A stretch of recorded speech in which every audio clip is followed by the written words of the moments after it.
Hi friends, எல்லாத்துக்கும் வணக்கம். இன்றைக்கி நம்ம எதை பற்றி பார்க்க போகிறோன்னா, ரொம்ப ஈஸியாக சுரைக்காயில் எப்படி பஜ்ஜி செய்யலாம் அப்படிங்கிறத பற்றி தான் பார்க்க போகிறோம். இது வரைக்கும் நம்ம சேனலுக்கு யாரும் சப்ஸ்கிரைப் பண்ணாமல் இருந்தால் மறக்காமல் சப்ஸ்கிரைப் பண்ணிக்கோங்க. உங்கள் ஃப்ரெண்ட்ஸுக்கும் ஷேர் பண்ணுங்கள். வாங்க வீடியோக்குள்ளே போகலாம். இப்போ நாம் மெதுன்னு சூப்பரான சுரைக்காயில் பஜ்ஜி செய்கிறதுக்கு தேவையான அளவு, அதாவது 3/4 கப் அளவுக்கு கடலை மாவை எடுத்துக்கோங்க. அது கூட 1 டேபிள் ஸ்பூன் சில்லி பவுடரை ஆட் பண்ணிக்கோங்க. இப்போ நாம் 1 டேபிள் ஸ்பூன் அளவுக்கு தூளுப்பு ஆட் பண்ணிக்கலாம். அது கூட ஒரு 1/4 ஸ்பூன் அளவுக்கு மாவுக்கு சேர்த்தக்கூடிய சோடாப்பை ஆட் பண்ணிக்கலாம். இப்போது தேவையான அளவு தண்ணியை ஊற்றி அதை நல்லா பிசைஞ்சு விடணும்.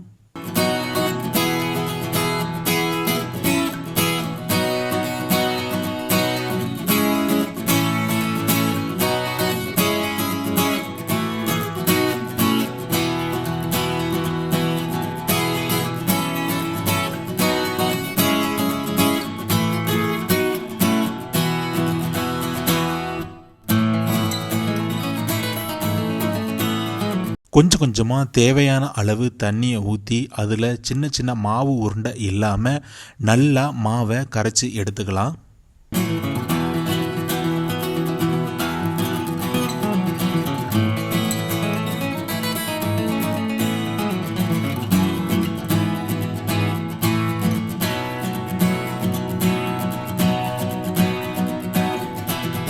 மாவில் தேவையான அளவு தண்ணியை விட்டு சின்ன மாவு உருண்டை இல்லாமல் நல்லா சூப்பராக கரைச்சி எடுத்துட்டோம்.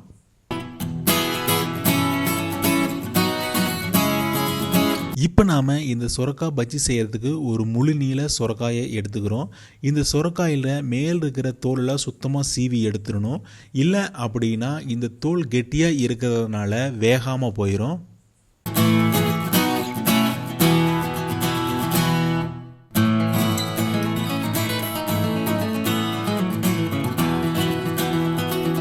இப்போ நாம் இந்த சுரைக்காயை 2 துண்டாக கட் பண்ணி அதில் இருக்கிற தோலெல்லாம் சுத்தமாக சீவி எடுத்துட்டோம்.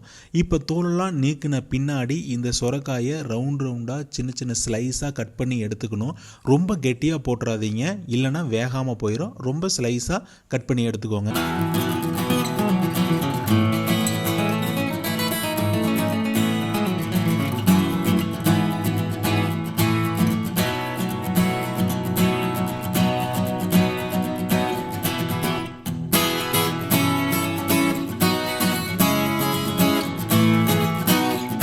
இப்போ நாம் இந்த சுரைக்காயை சின்ன ஸ்லைஸாக கட் பண்ணி எடுத்துட்டோம். அடுத்தது இதை மாவில் போட்டு நனைச்சி எடுத்து எண்ணெயில் போட்டு பொரித்து எடுக்க போகிறோம்.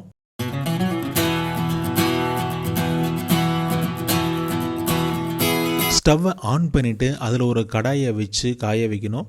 கடாய் நல்லா காஞ்ச பின்னாடி அதில் ஒரு 500 ml கடலெண்ணெயை ஊற்றி எண்ணெய் நல்லா காய வைக்க போகிறோம்.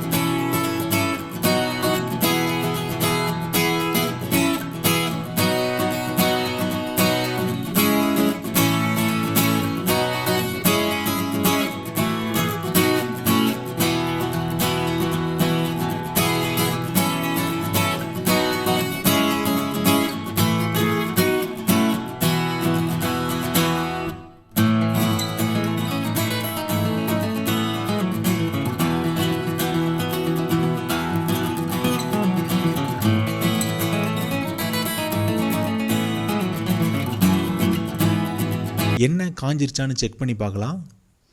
எண்ணெய் பார்த்துட்டிங்கன்னா நல்லா காஞ்சிருச்சு. நல்லா பபுள்ஸாக வருது. நல்லா கொதிக்க ஆரம்பிச்சிருச்சு.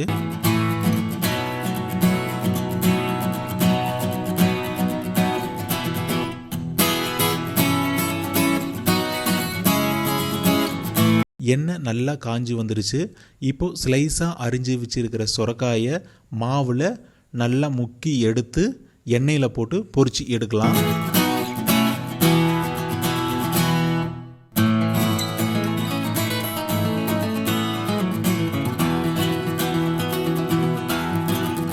ஸ்டவ்வை லோ ஃப்ளேமில் வச்சுட்டு எல்லா சுரைக்காய் ஸ்லைஸையும் மாவில் நனைச்சி எண்ணெயில் போட்டலாம். ஹை ஃப்ளேமில் இருந்தால் ஃபஸ்ட்டில் எந்த பஜ்ஜி போட்டோமோ அது வெந்து கருகி போயிடும். அதனால் லோ ஃப்ளேமில் வச்சுட்டு எல்லாத்தையும் நனைச்சி போட்டலாம். எல்லாத்தையும் போட்ட பின்னாடி கொஞ்சம் ஹை ஃப்ளேமில் ஸ்டவ்வை வச்சுக்கலாம்.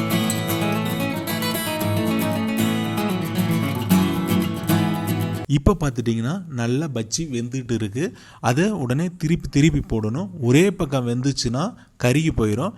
அதனால் நாம் திருப்பி போடணும். இப்போ பார்த்துட்டிங்கன்னா நல்லா வெந்து வந்துட்டு இருக்குது.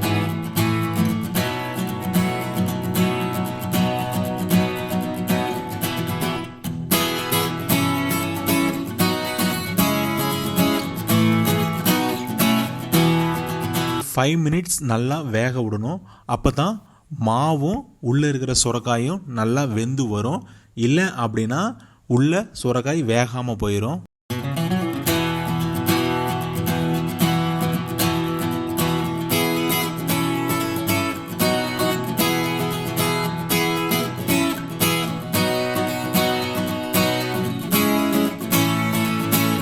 ஈஸியான சூப்பரான மெதுவான சொரக்காய் பஜ்ஜி ரெடி ஆயிடுச்சு.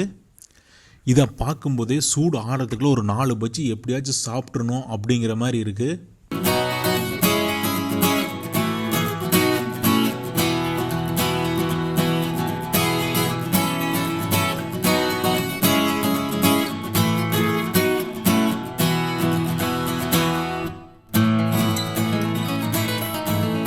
அப்படியே இந்த பஜ்ஜியோட கொத்தமல்லி காஃபி வச்சு குடித்தா செம்ம காம்பினேஷனில் சூப்பராக இருக்கும்.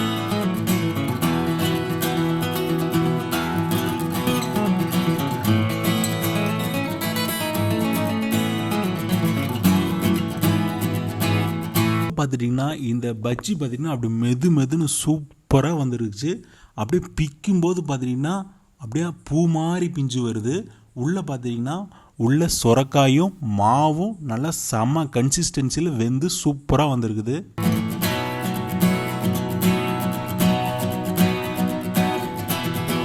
எல்லாத்துக்கும் இந்த வீடியோ பிடிக்கும்னு நினைக்கிறேன். மறக்காமல் இதை உங்கள் வீட்டில் ட்ரை பண்ணி பாருங்கள். இது வரைக்கும் நம்ம சேனலுக்கு சப்ஸ்கிரைப் பண்ணிக்கலாம், சப்ஸ்கிரைப் பண்ணிக்கங்க. அப்படியே உங்கள் ஃப்ரெண்ட்ஸுக்கும் ஷேர் பண்ணுங்கள்.